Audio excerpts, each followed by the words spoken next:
It's bike washing day. Join me as I clean up my electric bike to prep for some bike maintenance work. I typically don't use a hose when washing city bikes. I found a good spray bottle and towels work, but today I'm limited on time and there are a lot of dead worms and goose poop on the bottom of my bike. First step, let's take off all of the heavy accessories that may block access to the frame or bike parts. Next, I'm plugging both battery harness connections with the plastic rubber Bosch plugs. This keeps water and chemicals from sitting on those connections. It isn't terrible if these get wet and you dry them, but I didn't want any chemical spray to hit them. Tern e-bikes have a handy feature of standing vertically. That way I don't have to try to lift a heavy 80-pound electric cargo bike into my home repair stand. This is very sturdy, but I still want to connect it to something just so if I hit the bike or I push too hard, it's not going to become unbalanced. I use a Tern batten strap that I keep in my flat pack tied to an old flag holder. If this holder wasn't there, I would put a wall anchor in to hook onto.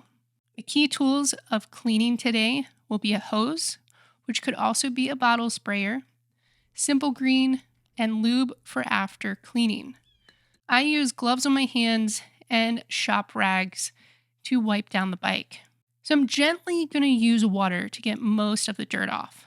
Never use a power wash or even a jet head on your hose.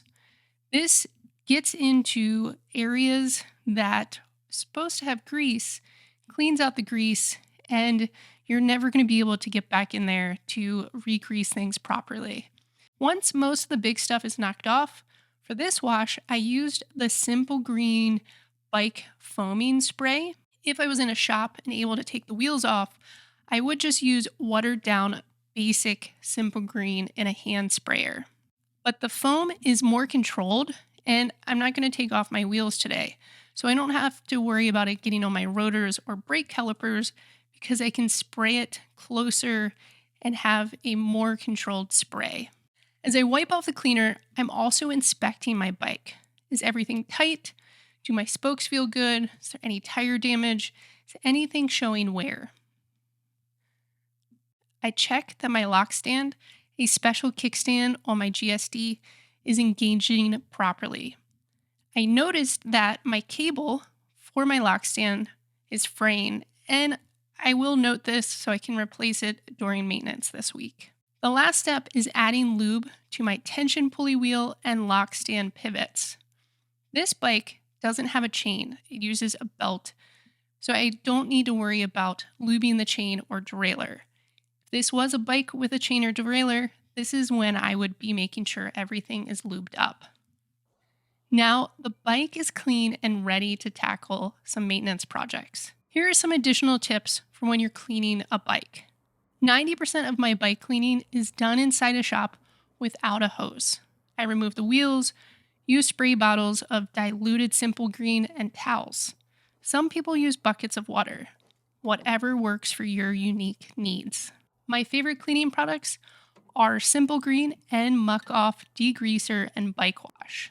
For e-bikes, don't get chemicals on the battery contacts or display contacts for removable displays. Never use a power washer. Lube moving parts like chains, derailleur pulleys, and tensioners when you are done.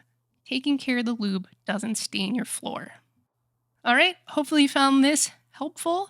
Until the next time, stay well, stay good, and remember to bike more and worry less.